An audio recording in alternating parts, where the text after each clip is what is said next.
Gen moun nan vi an, lèl pa kon koman ke wap viv, ki sakrifis, ki risk ke wap pran pour avancer nan vi an, yo di tout parole.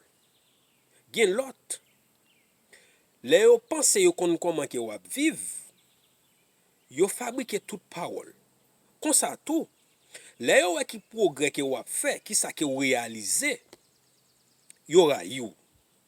Ipokrizi, se moun kap kriye avant la journée, le fè nou apparaît, li gen tan kampe pou l detwi rêve yo, vision yo, pou l detwi imajinasyon. Ipokrizi, se moun kap souri ave ou la, pendant se tan nan kel, li gen tan tou yo. Ipokrizi, se moun lot ap fonksyone avel, ou te bon moun, mais kou pa fonksyone ensemble avec encore, ou se pi mauvais moun qui existe dans l'univers. Hypocrisie, c'est moun k'ap bo direction pour prendre en vie, pendant la temps nous échouer pi devant pour le ka di, li te wè ça pour.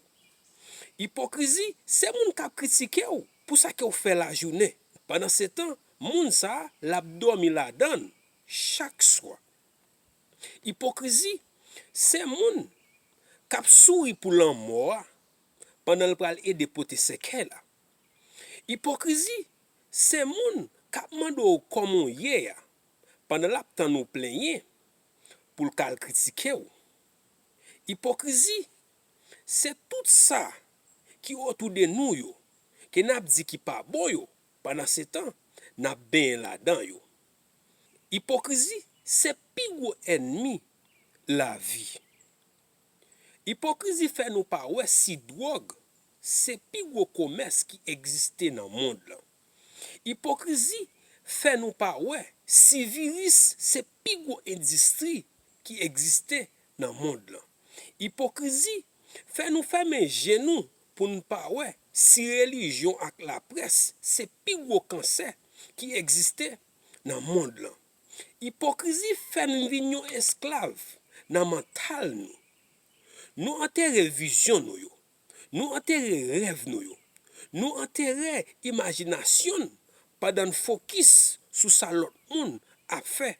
Hypocrisie, pas quitter yo honoré ou pour ça que ou fait qui bon, mais au contraire, y a cherché dénigrer ou pour erreur fait dans vie. C'est ça que fait. Ou doit préparer tête ou doit ouvrir l'esprit ou doit continuer à apprendre, chercher gen bon comprendre avec sagesse. Playoff vle di ou dans final la vie. Pour un champion, ça dépend de ou. Ou te remet ti vidéo ça? Follow Désir Innocent sur Facebook. Abonnez à la chaîne YouTube Désir Innocent.